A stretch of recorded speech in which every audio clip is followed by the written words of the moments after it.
Removing and refitting the front seat in a Skoda Fabia MK1 99 to 2007. Taking out either front seat on the Fabia is in itself a relatively easy thing to do. You just have to remember that for those of you who've got electrical connections underneath, such as seatbelt, airbag and heating, then I would take the ignition keys out and disconnect the battery earth lead first, as some of these can leave a warning light on your dashboard if you don't.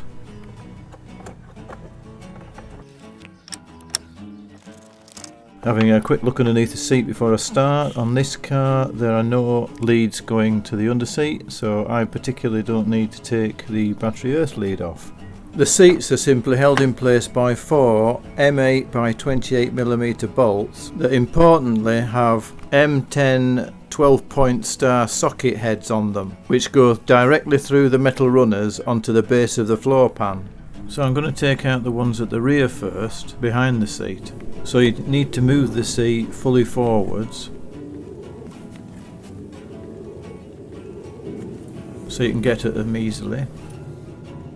I like to wind the seat forward a little bit to compact it overall and make it a little bit easier to get out without knocking anything in the process. Starting with the rear bolts first, using a 1/2 inch wrench and socket directly on the top of the head of the M10 bolt. Make sure the bit fits into the bolt head squarely with enough purchase. Clean them out if you have to. They're quite tight and they have thread lock on them. And it's recommended to renew these upon reinstallation, as seats coming loose can be quite dangerous, especially in an accident.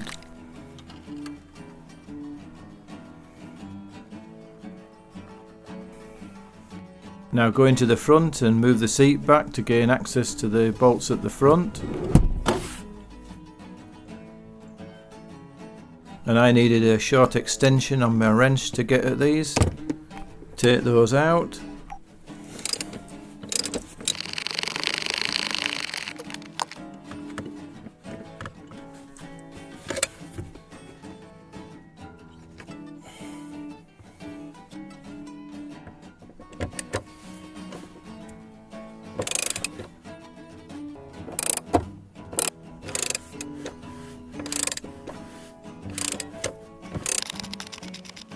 As you can see, the bolt heads fit directly on the seat rail without washers.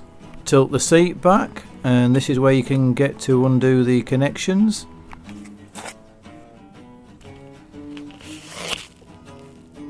As you see on my model, there's no connections at all, but some models do have connections. And this is a little diagram to give you an idea of what they look like. You may or may not have all these. And what we've got is the airbag on the far right, and then the heater socket in the middle, just here. And the left one is, I believe, the seatbelt warning light connector. And if you trace the wires back to the cables going to the floor pan, you'll be able to see what you need to disconnect. Take a firm hold of the seat, don't hold the plastic bit as it's a bit flimsy, so you can actually disconnect it at this seam here. It just pulls forward out from a couple of clips, just enough to get your hand onto the seat itself. And before you take it out, you can actually put the seat belt out of the way if you've got wind up handles on the rear doors. Just tuck the belt behind the handle and it keeps it out of the way. Then slide your right hand in between the seat base and the back, and you'll be able to pull it out carefully, making sure you don't knock into anything. As I found out to my detriment, just knocking the seat rail into the glove box. I just knocked it ever so slightly, just here on the corner, which I'm a bit miffed about. So a good tip would be to cover everything that's going to be marked easily. And I found that you could put an old towel between the glove box and the dashboard and close it, making ideal easy protection. So a lesson learned there, guys. Hopefully you won't make the same mistake as I did. Feel free to leave a comment and share any of your experiences and any useful tips that may help others with this task.